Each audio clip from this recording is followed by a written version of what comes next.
මට අවශ්‍ය කරන්නේ ඔබට ඒ එදා මවට ලබා දීපු ඒ ධර්මය ඔබටත් ලබා දෙන්න.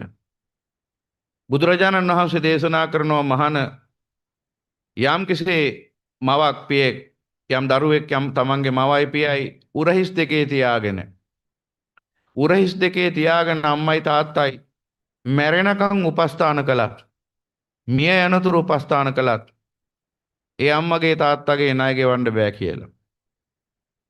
ඒ තරම් මෙහෙවරක් අපේ ජීවිතයට සිද්ධ කරන දෙන්නේ තමයි අම්මයි තාත්තයි කියන්නේ. මාතා පිතෝ භික්කවේ උපට්ඨානං සප්පුරුෂ පඤ්ඤත්තං පණ්ඩිත පඤ්ඤත්තං කියලා භාගතුන් වහන්සේ දේශනා කරනවා. මේක හොඳට තේරුම් ගන්න ඕන ධර්මයක් කවුරුත්. මම බොහෝ ධර්මකාරණා ප්‍රත්‍යක්ෂ ඥාණයෙන් කියන්නේ. ප්‍රත්‍යක්ෂ අත්දැකීමෙන් කියන්නේ. මවට පියාට උපස්ථාන කිරීම කියන්නේ අප්‍රමාණ පුණ්‍ය ශක්තියක් කුසල ශක්තියක්. මේ ජීවිතයේදීම කෙනෙක්ට නිවන් දකින්න පවා හේතු වෙන. ඒ නිසා ඒ උත්තරීතර ධර්මය අනුගමනය කළ යුතුයි. ජීවිතයේ සාර්ථකත්වය සුඛිත මුදිත භාවය සැපය බලාපොරොත්තු වෙන හැම දරුවෙක්ම තමන්ගේ අම්මට තාත්තට සලකන්න ඕන. අම්මගේ තාත්තගේ නොයෙක් අඩුපාඩුකම් තියෙන්න පුළුවන්. මොන අඩුපාඩුකම් තිබුණත් අම්මට තාත්තට සලකන්න ඕන. මව කුසේ තියාගෙන දස මාසයක් ආරක්ෂා කළේ අප්‍රමාණ දිවි හිමියෙන් කැපකිරීමකින් පරිත්‍යාගයකින්. ඒ මව රකින්න ගර්භය රකින්න පියතුමා අප්‍රමාණ වෙහෙසක් ගත්තා. ඒ සෑම සියලු ආකාරයෙන්ම බැලුවාම දරුවෙක් ඉපදෙලා ලොකු මහත් වෙලා තමයි දෙමව්පියන් හඳුනගන්නේ. හැබැයි දරුවාට මතක නැති කාලයක් තියෙනවා මවගේ කුසේ ආරක්ෂා වෙච්ච කාලේ. ඒ කාලෙදි සමහර විට ඒ අම්මයි තාත්තයි නොවිඳිනා දුක් විඳලයි ඒ දරුවා බිහි කරන්නේ. ඒ නිසා ඉපදිලා ලොකු මහත් වුණාම දෙමව්පියන්ගේ වැරදි පේන්න පුළුවන් දරුවන්ට. ඊට පස්සේ දරුවෝ දෙමව්පියෝ ගැන විවේචන විචාර ඉදිරිපත් කරමින් කුමන කතා කිව්වත් බුදුවරු මේ ලෝකේට දේශනා කරපු ධර්මයක් ඇත්නම් එය අසත්‍ය වෙන්නේ ඒ නිසා. උන්වහන්සේ සියල්ල දැකලයි මවට පියාට උපස්ථාන කිරීම පඬිතයන්ගේ ධර්මයක් කියලා දේශනා කරේ. සත්පුරුෂයන්ගේ ධර්මයක් කියලා දේශනා කරේ. අම්මයි තාත්තයි මොන තත්ත්වයේ හිටියත් අද ඒ දෙදෙනා ඒ නිසි ආකාරයෙන් අපට උපස්ථානීය සැලකිල්ල රැකවරණය ලබා දුන්නේ නැත්නම් අද අප මේ මිහිතලේ නැහැ. කුඩා කාලෙම මිය ගිහිල්ලා සමහරට කුසේදී මිය ගිහිල්ලා නැත්නම් කුඩා වයසේදී මිය ගිහිල්ලා නොදන්නා 6-4ක් නොදන්නා කාලේ. ඒ නිසා අම්මටයි තාත්තටයි සැලකීම කියන්නේ අග්‍ර පින්කමක්.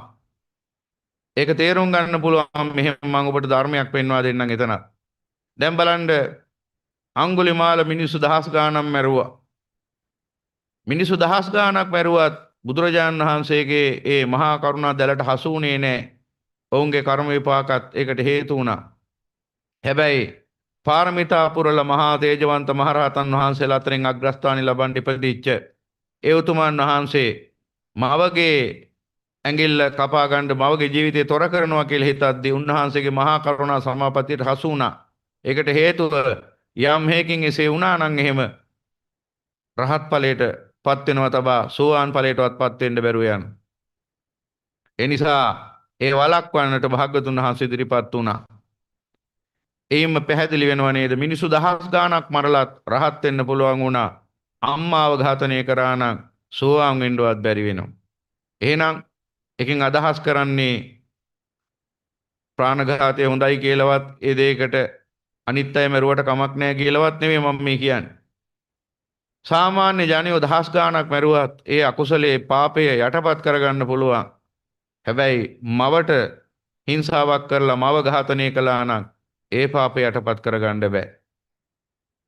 බුදුරජාණන් වහන්සේගේ ශාසනයට මහා මෙහෙවරක් කරපු කෙනෙක් අජාසත්ත රජුරුව. සප්තපර්ණී ගල් ගුහාව ඉදිරිපිට ප්‍රථම ධර්ම සංගායනාව පැවැත්වුවේ එතුමා.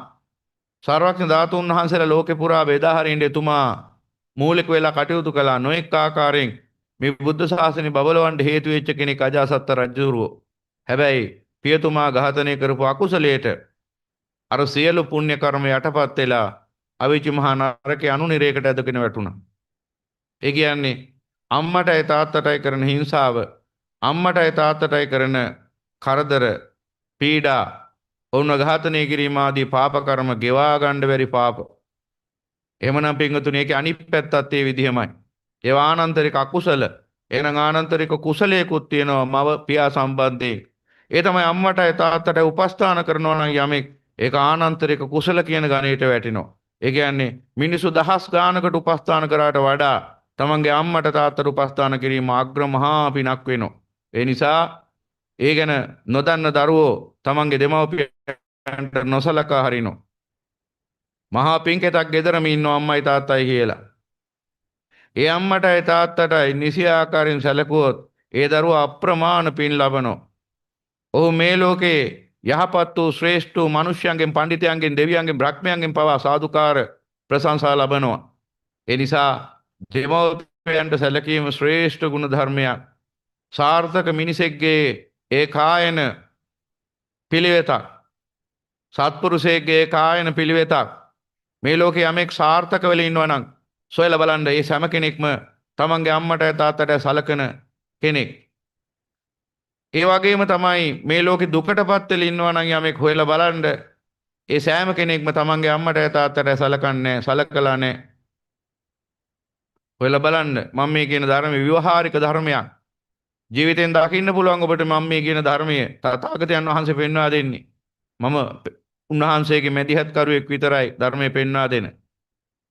තථාගතයන් වහන්සේ පෙන්වා දෙන ඒ ශ්‍රේෂ්ඨ ධර්මය ඒ ආකාරයෙන් අවබෝධ කරගත්තොත් ලෝකෙට ශ්‍රේෂ්ඨ මිනිසු බිහි වෙනවා. ඒ නිසා ඉස්කෝලේ ගියාම විශ්වවිද්‍යාලේ ගියාම බොහෝ දේවල් කියලා දුන්නත් ජීවිතේ සුඛිත මුදිත භාවයට පත්වන්නට හේතු වෙන ජීවිතේ සාර්ථක භාවයට පත්වන්නට හේතු වෙන ඒ උතුම් ගුණධර්ම කියලා දෙන්නේ නැහැ. ඒ නිසායි ගුණධර්ම පිරිහිච්ච සමාජයක් නිර්මාණය වෙලා තියෙන්නේ. ඒ නිසායි වැඩිහිටි නිවාස තැන් තැන් වල ඉදි වෙලා තියෙන්නේ. ඒ නිසායි දෙමව්පියෝ සමහර විට මහා පාරවල් ගානේ හිඟා කන්නේ. ඒ දරුවන්ගේ ජීවිතත් අසාර්ථක ජීවිත බවට පත් වෙලා තියෙන්නේ. ඒ නිසා මූලාරම්භයේදීම ඒ ගැන මම කියන්න ඕන. ඒ තමයි තමන්ගේ අම්මට තාත්තට සලකන්න හැකි උපරිමයෙන්. එතකොට ඔබේ ජීවිතේ කාන්තෙන්ම සාර්ථක වෙනවා. සුගති සැපයත් උදා වෙනවා. නිර්වාණ ශාන්තිය පිණිසත් මාර්ගය විවෘත වෙනවා. ඒ මහා පින්බෙලෙන්